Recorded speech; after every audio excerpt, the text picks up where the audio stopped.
You're very welcome to episode 135 of The Shortlist. I'm Johnny Campbell. I'm going to be your host for the next 45 minutes. I'm also CEO and co-founder of Social Talent. And on today's show, we're going to be digging into rethinking the role of TA, moving beyond recruiting. It's a topic that we've touched on several times before. And surprise, surprise, it's going to be a topic we come back to as it's very topical right now. We're seeing a lot of change in this space. We're seeing a lot of movement on from organizations that just silo things like talent acquisition on its own as a solution to a more joined up approach to talent acquisition to deal with the skill shortages crisis we have and the ever-changing economic environment. Lots of changes there. To dig into today's topic, I'm really, really excited to welcome somebody who's very outspoken, doesn't hold back, gives her opinion, even if you don't want to hear it, but you're going to want to hear it. I'm delighted to welcome Anne Carrigan. Anne is the head of talent at EightySeven Group. She's worked in some of the biggest organizations in the world, from her home in England and across different geographies and time zones with telecoms, in the BBC, in industry. Pretty much you name the industry, Anne's worked in it. Initially from a talent acquisition role, like myself, from a recruiting agency background, initially moving into in-house, moving from a recruiting role into a much wider talent role, and has seen a lot in her different roles, her different industries. We're not going to ask Anne the secrets that she can't reveal publicly on a podcast today. We are going to ask her opinion. Anne, you're very welcome to the show. Perhaps you can introduce yourself, explain why you love interim, why that's your passion, and what you think your expertise is. Thanks, Johnny. And yeah, I am quite outspoken, and most people that have probably met me in the past would say that as well. So I'll just caveat everything with everything's my opinion, right? And I love a good debate. I love a good conversation. But just to give you a little snippet of my background, I hate to actually count the years. It's probably 25, 30 plus years now in talent. You're absolutely right. It started in agency, which many people in TA did. So I did the usual route of the high street agencies, moved into IT recruiting. If anybody remembers the Y2K crisis that was happening, all our laptops were going to crash at the year 2000. And then really sort of moved in-house probably about 15, 20 years ago. And I've just found my passion. I absolutely love talent acquisition, broader talent management. I think you mentioned, Johnny, about interim. I love interim because I think you can make a real impact really quickly. I think you have less of that needing to embed into an organisation. And usually people hire an interim because they need a quick fix or they need somebody to hit the ground running. And they're not quite sure where they should really be focused. So actually an interim brings a big bag of tricks to play. Just from a sort of personal perspective, like I said, I've always loved talent. And I think over the last few years, I've seen a real shift, particularly in talent acquisition, hence why we're talking, Johnny. And I know that we've been trying to talk for quite a few years, but I have seen a real shift. And hopefully we can just dig into that a little bit today. From a personal perspective, I'm a big extreme sport fan, no surprise there. I love riding my motorbike. But when I'm not doing that, I'm probably weeding my garden and growing vegetables. I cannot think of two more contradictory pastimes, but I love those contradictions. So, Anne, from a background in, we used to call it resourcing, recruiting, talent acquisition, it has many names, right? Yeah. But for the most part, right, the industry, the job was go hire folks who are not working for an organization to come into an organization, attract them, assess them, negotiate their terms, bring them in, move on to the next role. Why do you think that very established model that's been around for 2 decades has begun to change? What are the drivers of it? Because it has begun to change. We see this in a lot of our peers in the industry have done what you have done, Anne, which is to step away from a pure siloed recruiting role into a much broader talent role. But you might actually also define that, like for listeners going, what do you mean, like talent acquisition? What's the difference? Yeah. Maybe you might explain what this broader talent role is, and maybe give me your opinion as to why the change has happened in the last few years. Yeah. So I think there's a number of reasons. Firstly, why it's happened. And I think short term, I think you can go back to, pandemic. Pandemic really changed people's idea of work and what they wanted.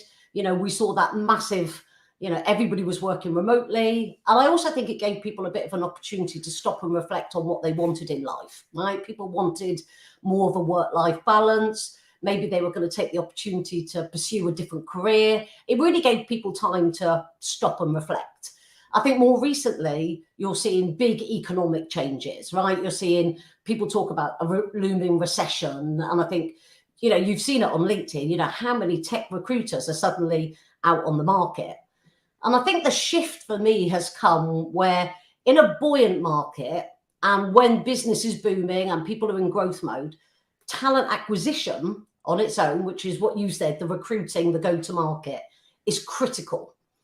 But when it's not boom time, businesses often don't see talent acquisition as a strategic function. They see it as a transactional function, right? I need to grow. I need to go and get that talent.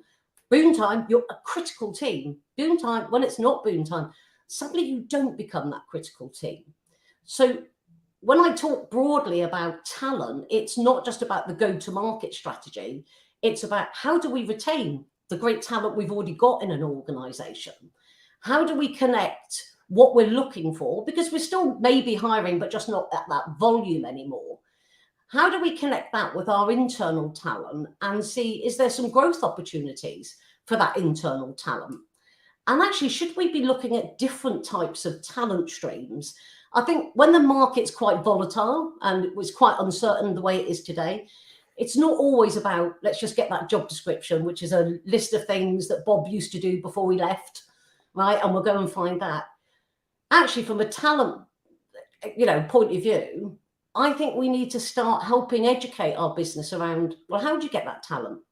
Do you get that talent internally? Do we develop that skill internally? Do we look at contractor market? Do we look at the interim market? Do we look at bringing in graduates?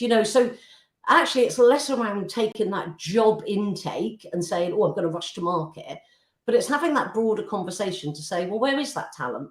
And that's where I'd like to see talent acquisition start to play. Then you do become more critical to an organization when it's downtime, because you play a key role in how do you retain and develop staff as well. And I'm not saying you become trainers, but it's about how do you connect across the organization?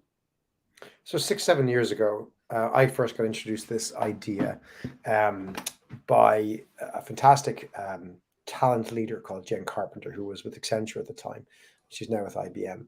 I heard her speak to this topic and what they were doing at Accenture. I thought it was really interesting. And I dug into it and started finding more customers of ours that were beginning to move into this. But after about a year or two, I realized at the time anyway, a lot of what they were doing was putting the teams together. So talent acquisition, L&D, maybe D&I, leadership development, TD, under the one group.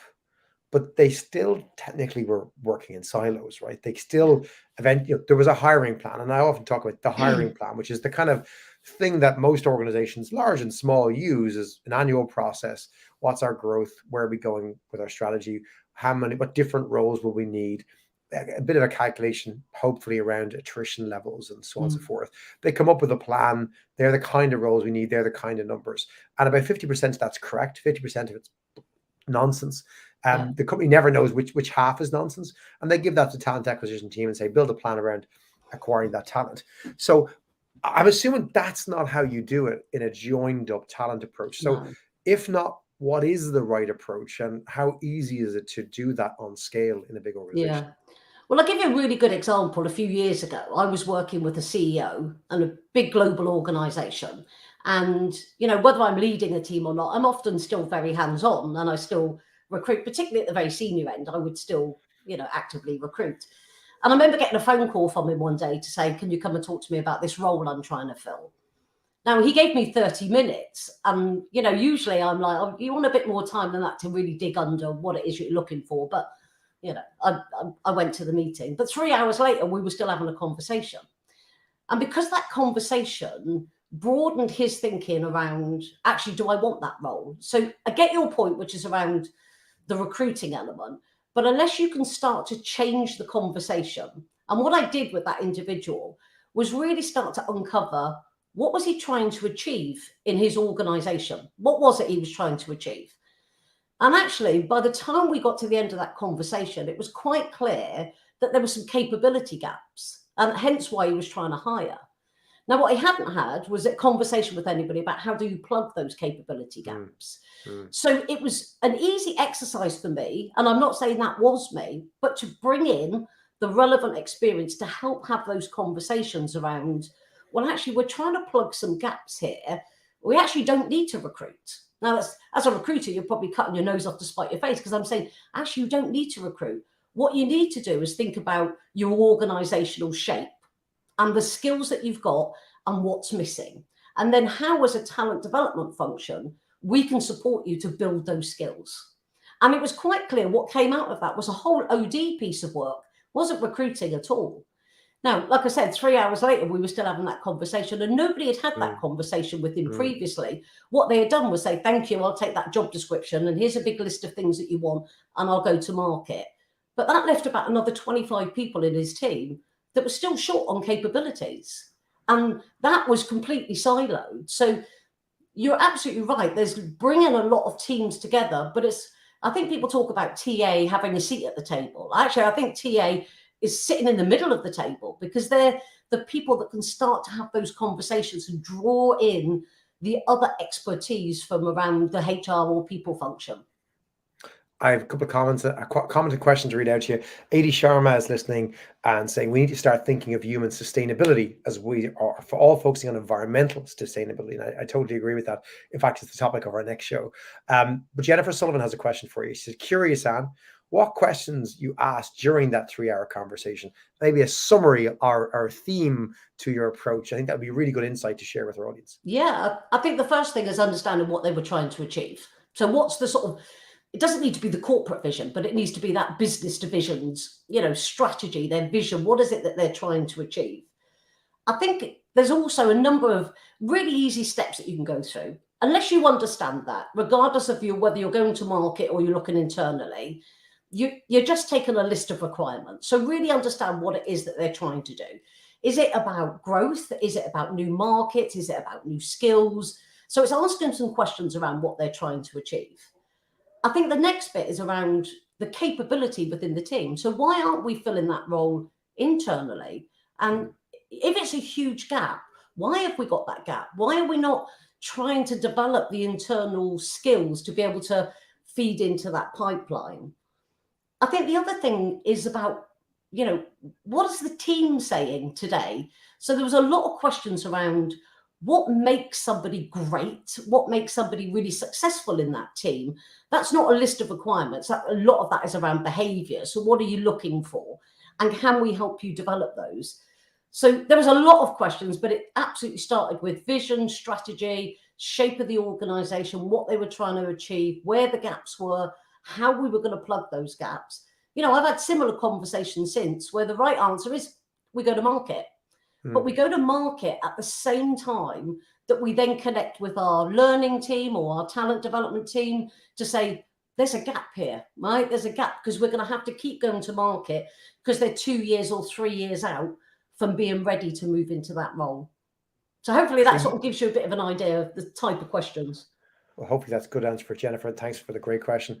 I get that approach. And I think as experienced recruiters, I count myself and yourself, and hopefully everyone else listening, you become very good at asking questions. That's the job, right? We say, what's the job of a great recruiter? Is they ask great questions. It causes me problems because I get into taxis and I end up stuck listening to big long stories because I ask lots of questions, right? It's what you do.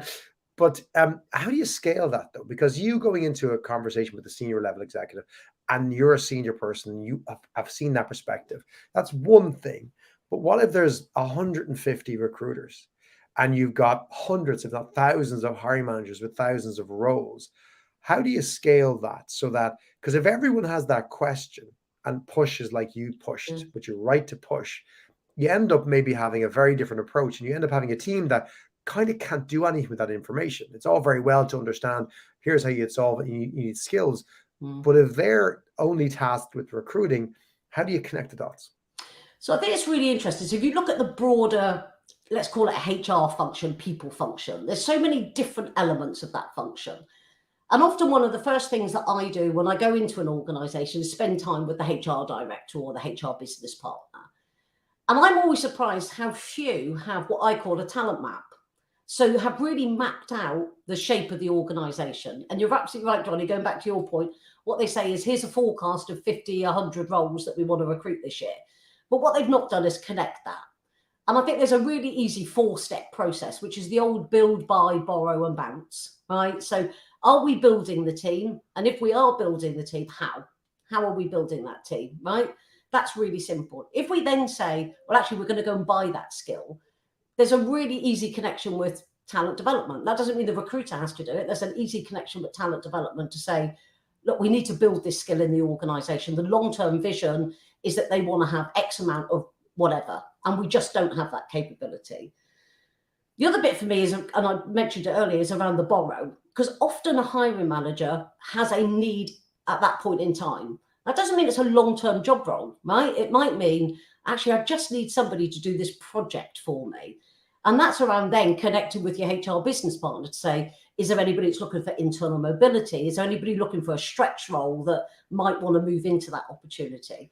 And then going back to my other example, it's not just about capability. Sometimes it's around poor performance, right? And managers don't want to deal with the poor performance, so they just keep hiring above it. And again, I think for recruiters, that's a really easy conversation. It's to say to a manager, are you building? And if we are building, how are we going to build it? And let's get all the expertise in. If we're going to go and buy the skill, absolutely fine. We can go to market, and this is our strategy around that. But actually, is this a long-term role or is this a short-term piece of work? So I don't think it's a difficult conversation when you try to scale it. It's just about bringing some rigor to those conversations, that everybody starts to get into that rhythm of having similar conversations. Question back from AD Sharma, who's listening live. And when we think of building capabilities, do you think companies, L&D teams or talent management teams should proactively work on building capabilities? Some of the major corporate firms also don't have a plan around this. And Jennifer Sullivan backing that up, saying, totally agree. A lot of time organizations don't have the capabilities looking at what's missing within the various teams. So how would you respond to that question around, do you think companies, L&D teams or talent management teams should proactively work on building capabilities? 100%. So, I come back to the economic, situation. And when it's a bit volatile, when it's a bit uncertain, it's not about externally recruiting. Often it's around how do we retain talent, right? And a lot of that is around personal development, skills development. Now, you're going to ride out a recession. We always do, and unfortunately, a lot of organizations that do the start-stop will then just rush to market again to try and hire.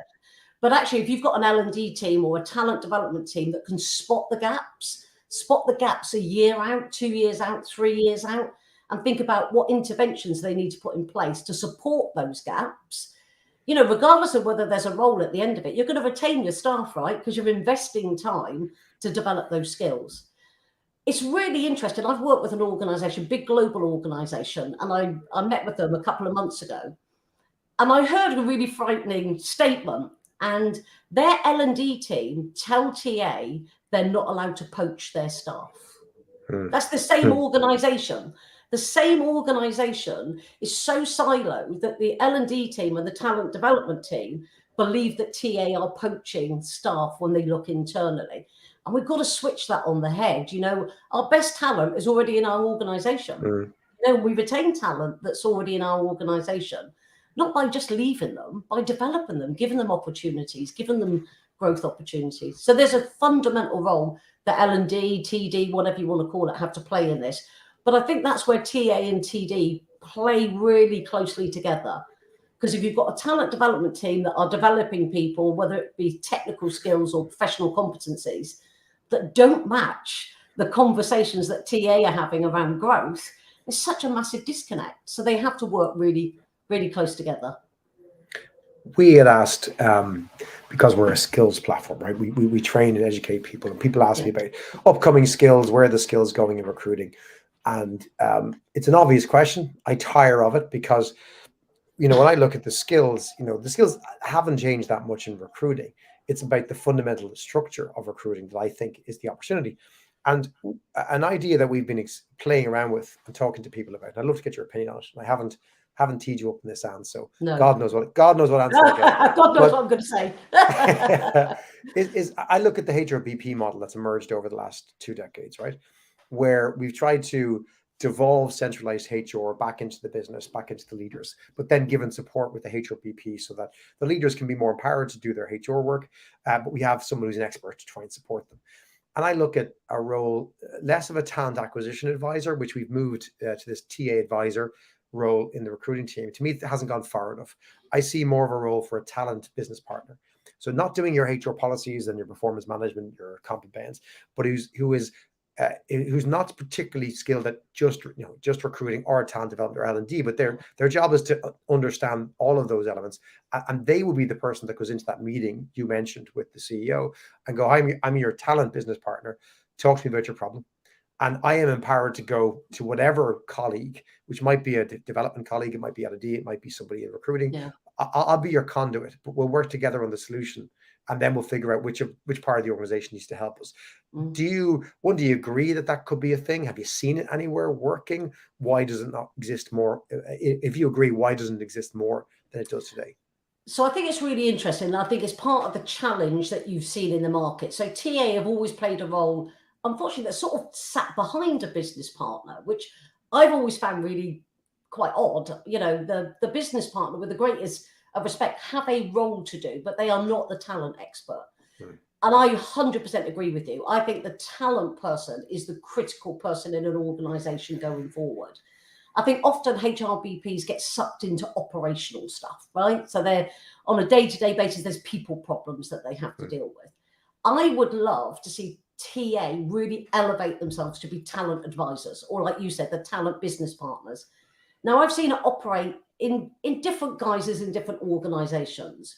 Where it's worked really well, you're absolutely right, is where TA are the first person to have that conversation when people are talking about budgets, when they're talking about growth plans. You know, I saw an organization, I'm going back a few years, but I remember a tech firm, they actually wouldn't even open a new office without talking to TA, because they wanted to know, could we find the skills there? Yeah, this was a big global organization that said, look, we're thinking about opening an IT hub in X. Actually, we need to talk to talent acquisition. What you have to do, though, you have to have a great CEO, great CPO. You know, you have to have really strong stakeholders that see the value in TA. But that's about building relationships, right? And if I look at usual TA models, you know, they flow down. You've got a head of TA, and then you've got teams. What you don't have is people with space to have the conversations. That's the crucial thing. And that's what I used to always think my role was as the head of TA, was just spending time talking to the business and opening those doors for those types of conversations. I'm absolutely with you. There's lots of organizations today that saying, actually, talent shouldn't even sit in HR.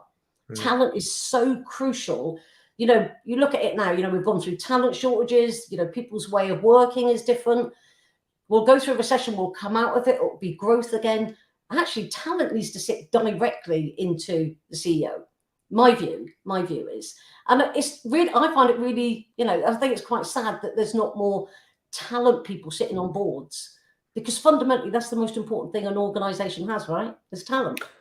Yeah, you do get HR folks, but they typically look from a legal risk and compliance perspective on their perspective. You mentioned the reporting structure, right? We do business with Cognizant, and very interestingly, I was quite surprised when I first met them for the first time. TA reports into supply chain in Cognizant. Because that was interesting, because they're looking about they're a people business, it's the supply chain, so they look at the supply chain. But you know, when we're talking about that integration, and you're talking about the different resources, like we look today at a market where, like, there's kind of the guts of a recession in certainly industries or countries, right? It's a bit of a crazy time out there in the market, right? Even though people aren't out of work, they've less money in their pocket, they're spending less, all that kind of stuff. So it's a different type of recession that we've had before. But you look at teams that were ramped up last year based on the headcount plan, right? Let's be honest, right? The hiring plan. And they're being, your comment around tech recruiters, they're being scaled right back now because the headcount plan has changed. If you had a team that were more talent oriented, you'd look at, well, let's say my team of talent advisors or talent BPs. How many talents do we have? Like 20,000, 200,000, whatever. That's your team. maybe you'd supplement if you want to grow or swap out. Then recruiting gets supplemented with, an external resource solution, or you up maybe your sourcing team. But this kind of core role of a talent business partner in today's economy, they just be doing different things, working on more talent development than acquisition. And when they need to, they can switch back to acquisition. There was a comment earlier around a level of progression within the organizations from Jennifer Sullivan. But do you see there that this model not only is fundamentally better for the organization, but it allows much more flexibility for the actual people doing the role and less risk to the volatility of the markets when hiring goes up, hiring goes down? Would that help where we are today? Yeah. I think, unfortunately, a lot of TA teams, exactly as you said, are built on volumes of external hiring, and that's where you get the hire and fire. Like I always go back to, you are the critical function in growth, but you're not important when you're in, slowdown. But actually, you need to make yourself a more strategic function. So you're absolutely right. Retaining great staff, developing staff, mobilizing staff. A few years ago, we started looking at gigs, about how we could move people to upskill them into project work. So I think you then become far more important to an organization when you're not perceived as, oh, that's where I go if I want to recruit externally. And I'll come back to the shape of the team. I think, TA is often really underinvested, right? It's a rec per recruiter, and they're busy filling those recs. But actually, you can get great sponsors in the business that allow you to almost outsource the non-volume stuff, right? The non-value stuff, I mean. So actually, your team become a really integral part of the organization. You are the connector across the organization. I'll go back to that conversation I had with the CEO. I knew people across the organization, and I was able to say to them, hang on a second, have you thought about, Mary? Oh, I don't know her, because they weren't in that business line. And particularly when it comes to downtime, you still need some skills in the organization. But how do you know about that when you're focused in your service? You have to go to your talent advisor to say, I need somebody who's going to help me do this project for the next few months. So I do think there's value for TA to have that broader lens of thinking and not just rush to market. I did a talk a while ago, and I've just said the best thing a TA person could do is just pause. Just pause. Have a conversation. Why are we hiring it? Why could we not fill that role a different way? So I have a question I'll quickly ask, which is Marta Seraphin's asking. She's coming super interesting meeting. So she's talking about you, Anne. Will it be recorded? Yes. Podcast available tonight, and you can find a recording of the video on YouTube, Marta, if you need to drop off or share with your colleagues. And your last role, you work with a large organization in the UK in a talent role. So, if we're both in agreement, totally lined up on the value of this is the way to go. We should have these talent business partners or talent advisors. We're all singing and dancing and hugging each other. If it was that easy, sure, wouldn't everyone do it? So having been in that role, coming in as an interim, what are the challenges of deploying this on scale? Why isn't everyone doing this if it seems so obvious? I think a lot of it is down to TA. I have to say, a lot of it is down to not being able to have the conversations that you need to have at the level. Now, I always talk about this, having the seat at the table, having the right level of conversation. And you have to have us really supportive, CEO or COO.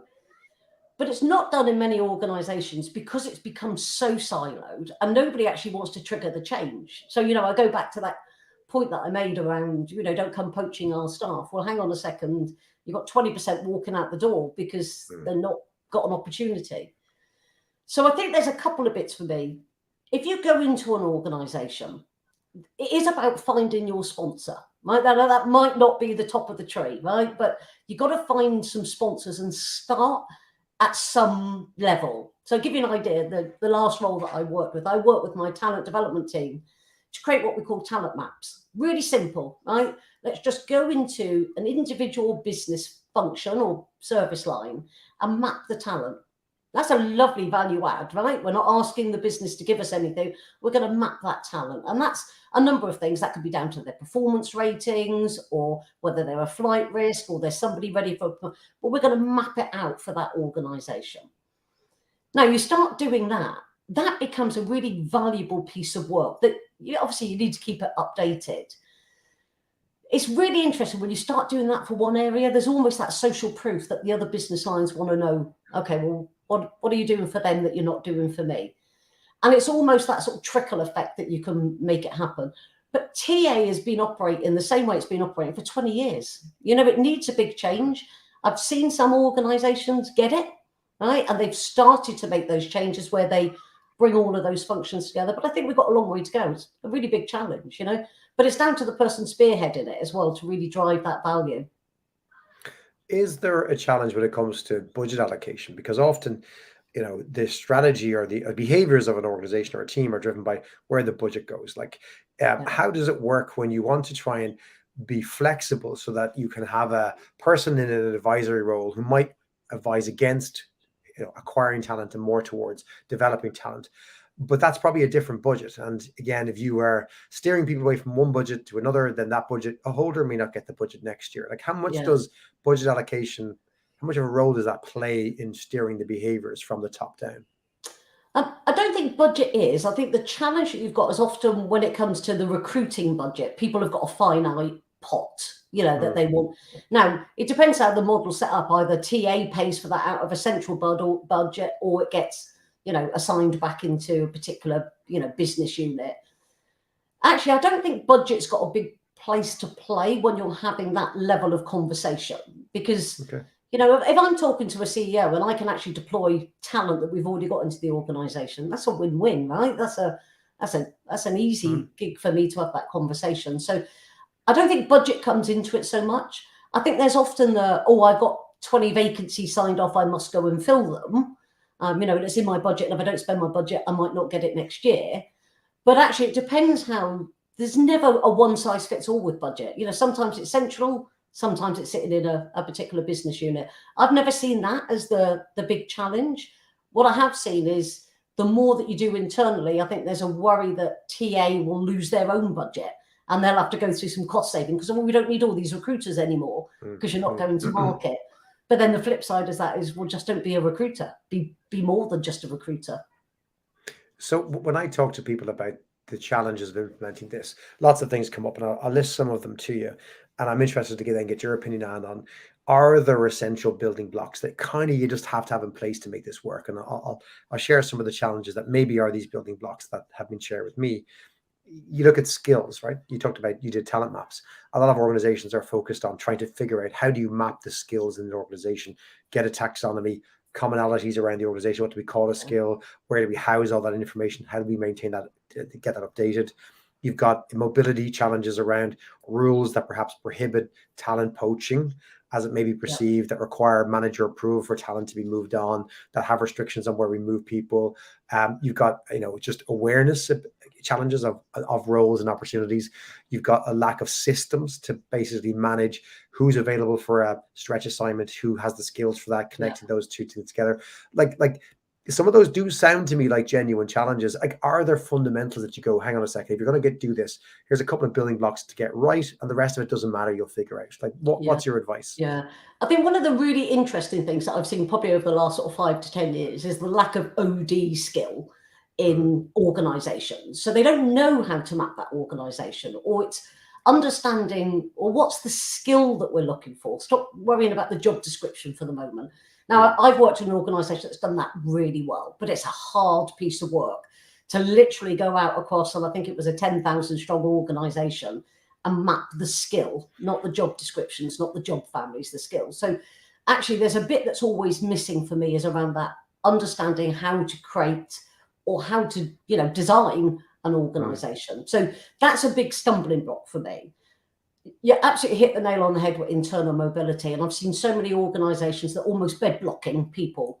You know, they're holding on, this is great talent, I can't lose this talent. Well, actually, you are going to lose that talent eventually, because that talent doesn't want to sit in that same job for the next 10 years. They want experiences. And it's almost giving the sort of the proof of doing it the wrong way to some of those individuals.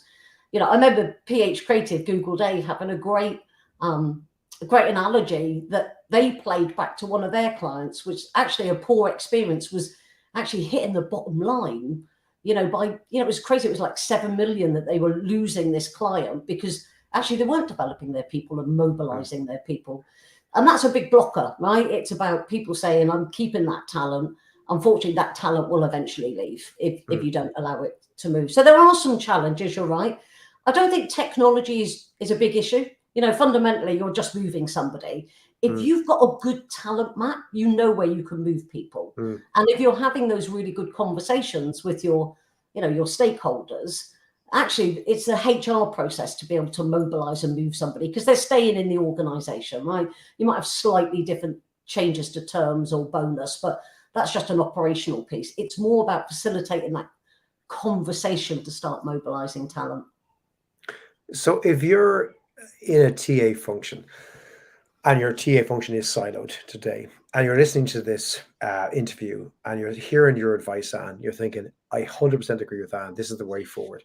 What would you recommend for a TA leader as the next steps to try and get on the road to doing this? Who do you have to convince? Who do you have to bring together? What is the right way to do it? What's the right business case? Is that person the person to try and bring this all together? Like, what's your recommendation? So I think the first thing is get to know the learning team, get to know the talent team, get to know the talent development team. You have to start those conversations. Otherwise, you can't go in as a sort of consolidated voice to your hiring manager. So get to know those teams, get to know what's on their radar. Often they are, driving development programs that are very disconnected to actually what the business wants, so you need to understand what those are. And even as a TA person, I'd want to know what they are, because that's part of my pitch when I go to market, is to be able to say, well, actually, you can join the organization and this is all the, learning opportunity that you get. So the first thing is to really understand your own function and how you can operate with everybody else. I think the next thing is it's not about a business case. It's about starting those conversations. But, I would always say, and it's a little bit of advice that I say to people, find your sponsor, find the person that wants to have that conversation with you. You're never going to do the whole organization in one go. Right? It's just never going to happen because it'll need to be a big top-down comms, and that never works. Start to find your sponsors, because those people become real advocates for what you're trying to do, and it spreads, right? And I go back to my example. I've had numerous of those since. It spreads, and I've had phone calls afterwards. Oh, I heard that you just spoke to Chris. Could we have a conversation? I know you're looking at how we can hire these skills. So my advice would be understand what your own teams can do and how you can work together. Then you can go as a bit of a more unified voice out into the business. Same question, but directed towards an individual contributor who is a recruiter, a talent acquisition professional, who currently just has that remit, isn't a director, isn't a manager, isn't a senior, isn't running the department. What would you advise that recruiter about her skills and what she can do today to make herself more recession-proof, more valuable to the business? Very similar, right? If I'm sitting there as a recruiter, I want to know what we offer to our candidates, right? I want to know that. So it's almost like go and listen to what the employees are saying, right? Most organizations will have some form of pulse survey or an employee voice survey. Actually have a look at that. And what are people saying? Is it, I don't get enough development opportunities, or there's not opportunity to move across the organizations? Suddenly, when you start to talk to your hiring manager about that vacancy, you become much more knowledgeable, right? And you'll say to the hiring manager, did you know that 60% of our people are looking for an internal move? Do you think this could be an opportunity for them? So it's just about broadening the thinking instead of saying, let me just take that job description. Yes, Mr. Hiring Manager, off I go. It's about having a broader conversation. Recruiters, they know what's going on in the market as well. They're the most valuable source of information for an organization. Bring that to the table, bring those insights to the table and say, look, I know we don't do internal mobility and we're only looking to hire this, but did you know in XYZ company, they do it this way, So it's just upping your game in terms of the conversations that you have. I love that value add. You reminded me of, I think maybe I may have shared with you previously, but we used to work with Flex or Flextronics as it used to be. And your example there about the insights, their TA team were brought in on pitches for outsourced manufacturing business, because before they pitched, they needed to price, what is it going to cost us to make the new iPhone, for example? And they'd have to understand, where can we put a factory? Can we hire staff there? What's the cost? What's the attrition levels? It was integral. And the TA team will be brought in to go, well, hang on, how do we do it at the right margin? Give us a new location that we could do it in. And they use all that data and insights to drive commercial strategy, which is, I think that's where you want to be. You want to be really less of valuable. you're not just, plugging a hole every time. And once we don't need any holes plugged, you're gone. It's like you're integral, because the skills are transferable. We've seen last year tech recruiters being the most in-demand people, getting £100,000 basic salaries, which is nonsense in the recruitment market, to being unemployed. It's crazy. But I've seen exactly that, Johnny. So again, I go back to an old client that I worked for. TA was absolutely integral to pitches, and they used to take one of my recruiters with them. So my recruiter would go on a pitch to win new business, because actually most of the time the clients want to know about, what are you doing? How are you looking after your staff? They're interested in your diversity. They're interested in your mental and health well-being of the organization. So, for me, that was great that she used to go along and do the pitches, with the sales team. They just saw it as such a valuable role that she had. And that's a topic we didn't get to touch on. Maybe it's one last question I might ask you, Anne. Is there a benefit for bringing more equity, more inclusion into the organization by bringing these resources together around identifying better opportunities for mobility and talent development? Of course there is. I mean, that goes without saying. I'll take you to the most black and white version of that. I did some data a couple of years ago for a client, and I proved that every single woman that left, we backfilled with a man. And yet we were losing huge amounts of females within the organization because they were getting no development opportunities. That's a really simple example, but that's how valuable the data is, that actually arm your TA people with that. When they're in talking to their business. And I don't just mean it from a gender perspective. I mean, I'm broad from a diversity and inclusion perspective, but actually that's really valuable. Things about, and again, I go back to the employee pulse. There's often certain demographics that are not quite as comfortable in an organization because they can't see where their career path is. And actually that's TA's role, can help them do that. Look, do you know that we've just hired somebody into this role? This was their path through the organization. This is the skills that they developed, and help them develop those skills. And I'm really hoping that in 2-3 years' time we sit back and go, do you remember we talked about this being a thing people should do, and now they're doing it? Isn't it wonderful? Wouldn't it be great? Wouldn't it be great? Maybe it'll be 5 to 6 years and not 2 to 3 years. And that's probably the only difference. I'm so glad you joined us for this chat. It's been super interesting. We've had great engagement from our live audience, and thank you so much for those who joined us live. 80, Jennifer, March as well. But I have one last question for you, Anne. We ask all our guests to leave us with a piece of advice. You've given us about 10 so far, but I'm going to be greedy and push for one more. If there was one last piece of advice you'd leave our audience here today with, what would that be? Be brave. Be really brave. Go and have some conversations. Don't worry about not having all the information, but start the conversation. What's the worst thing that you could do? You're not going to give such bad advice that people are not going to look internally or not going to recruit externally. So my number one thing is probably be brave. The second thing is know your worth, right? TA, know your worth, and know that there's so much more that you bring to the party today than just filling a job. I'm going to squeeze one last question in for Hilary Jenkins. So Hilary's just curious how one could learn more about how to start talent mapping. Oh, there's lots of papers out there, and I'm not going to name drop, but you can literally Google it, and it will start that process for you on how to do it. If not, Johnny will send you my details, and you can always connect in with me, and I'll give you a few more tips. And to remember Anne's advice, be brave, Hilary. Take a plunge. Open a few articles, discuss it with your colleagues. What can you lose? Great feedback still coming in from the live comments. And thank you so much for joining us. I can't wait to have you back again. We'll talk soon.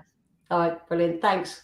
Thanks, Anna. Thank you for listening. Thanks for joining us for today's great conversation. This is one I'm sure you're going to want to share the podcast with some colleagues, hopefully to inspire an army of brave talent business partners or talent advisors, which will hopefully be the future of our industry. We're going to extend that conversation on our next show, which is not going to be for a few weeks. We're going to be taking a break for the next couple of weeks as we head into Easter, and there's some traveling, but we're going to be back with a live show in about 3 weeks' time. That's on Wednesday, the 12th of April. It's the first Wednesday after Easter. For those of you celebrating Easter, that's at 4 p.m. Irish time, 11 a.m. New York, 8 a.m. in the East Coast of the US. I'll be joined by Virginia Tirado, who's currently Director of Talent Acquisition at Zalando, the massive, big Berlin-based online e-tail fashion show driven by tech. And she's going to be bringing up a topic that one of our audience members brought up today, which is sustainable talent. We're going to kind of continue the flow from Anne's conversation today to talk about how we build a future-proof workforce. And little hint and tip, she's going to bring in some of the same ideas that Anne discussed here today. Thanks for joining us. We'll listen to you next time.